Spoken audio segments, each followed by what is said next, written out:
புதுக்கோட்டை மாவட்டம் அறந்தாங்கி தாலுகா நாகுடி கிராமத்திலிருந்து ராஜ்குமார், சமூக ஆர்வலர். பார்த்திங்கன்னா கல்லணை கால்வாய் புனரமைப்பு திட்டத்தில் வந்து பார்த்திங்கன்னா 2700 கோடி புனரமைக்க போகிறதா கேள்விப்படுறோம். இந்த கால்வாய்க்குள்ளே அடித்தட்டில் வந்து பார்த்திங்கன்னா கரையை பலப்படுத்துறதோடு இல்லாமல் அடியில் வந்து பார்த்திங்கன்னா தண்ணி போகக்கூடிய சென்ட்ரு பிளேஸில் காங்கிரீட் தளம் அமைக்க போட்டுட்ருக்கதாகவும் கேள்விப்படுறோம். இது அடித்தளத்தில் போட்டு நீர் வந்து கல்லணை கால்வாயிலிருந்து திறந்து விடக்கூடிய நீர் கிட்டத்தட்ட இங்கே மணமேல்குடி தாலுகா மும்பாலை பட்டாங்காடு கடலில் போய் கலக்குது. இப்போ கீழே அடித்தட்டில் வந்து சிமெண்ட்டு காங்கிரீட் போடுறதுனால தண்ணி நேரடியாக எங்கேயுமே நிலத்தடி நீர் உள்ளே போகாமல் நேரடியாக கடலில் போய் கலந்து கிட்டத்தட்ட கோடிக்கணக்கான லிட்டர்ஸ் வந்து நம்ம கடலில் போய் வேஸ்ட்டாக போயிட்டுருக்குது. நாம் காட்டாற்றுலேயே வந்து பார்த்திங்கன்னா அங்கங்கே பள்ளம் தோண்டி நிலத்தடி நீரை சேமிக்கக்கூடிய திட்டங்களை செயல்படுத்த கூட போகிறோம் இனிமேல். அப்போ நம்மளுடைய இந்த நிலத்தடி நீரை வேஸ்ட்டு பண்ணி, அதாவது நிலத்தடி நீரை எங்கேயும் போக முடியாத அளவுக்கு நாம் இங்கே கொண்டு போய் கடலில் போடுறதுனால எந்த பயனும் இல்லை.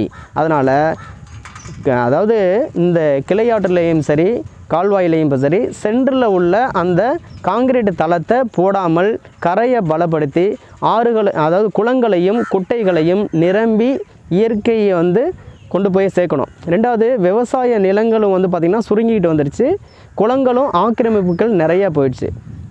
அப்போ இந்த ஏரிகளுக்கு தேவையான வழித்தடம், நீர் வழித்தடம் இருக்குது பார்த்திங்களா, கால்வாயிலிருந்து ஏரிக்கு போகக்கூடிய நீர் வழித்தடங்கள் ஆக்கிரமிப்பு பட்டு அது தூர்வாராமலும் ஏரிகளும் கண்மாய்களும் தூர்வாராமப்படாமலும் ரொம்பவுமே நீரை நம்மளால் தேக்கி வைக்க முடியல.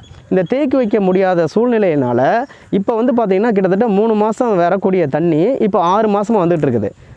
6 மாதம் வரக்கூடிய நீரை கூட ஒரு போகத்துக்கு கூட விவசாயம் பண்ண முடியல. என்ன காரணம் அப்படின்னு பார்த்திங்கன்னா, இந்த நீரை தேக்கி வைக்கக்கூடிய கண்மாய் ஏரியும் தூர்வாரப்படாமல் கருவேல மரம், இப்போ பார்த்திங்கன்னா பின்னால் பார்த்திங்கன்னா கருவேல மரம் மண்டி கிடக்கிற அந்த ஏரியை வந்து பார்த்திங்கன்னா கிட்டத்தட்ட ஒரு 2-3 ஊருக்கு விவசாயம் பண்ணக்கூடிய இந்த ஏரி கருவேல மரம் மண்டி போயிட்டு தூர்வாரப்படாமல் இப்படி தான் இருக்குது.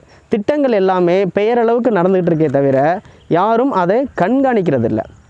அந்த கரைகளில் வந்து பார்த்திங்கன்னா முன்னால் வண்டி மாடு கொண்டு போயிட்டு அதாவது வைக்கோல் கதிரெல்லாம் கொண்டு வருவோம். இன்றைக்கி ஆள் கூட நடமாட முடியாத அளவுக்கு இருக்குது. இப்போ என்ன காரணம்னா அந்த கரை அந்தளவுக்கு பலகீனமாக இருக்குது. அதே மாதிரி வாய்க்கால், அதாவது கிளை ஆற்றின் வாய்க்காலும் சரி பார்த்திங்கன்னா எல்லாமே கருவேல மரம் மண்டி போயிட்டு அதோடைய கரைகள் வந்து பார்த்திங்கன்னா தூர்வாரப்படாமலும் பராமரிக்கப்படாமலும் இந்த மாதிரி இருக்கிறதுனால நிலத்தடி நீர் மட்டம் எப்போவும் வேண்டும் எங்களுக்கு.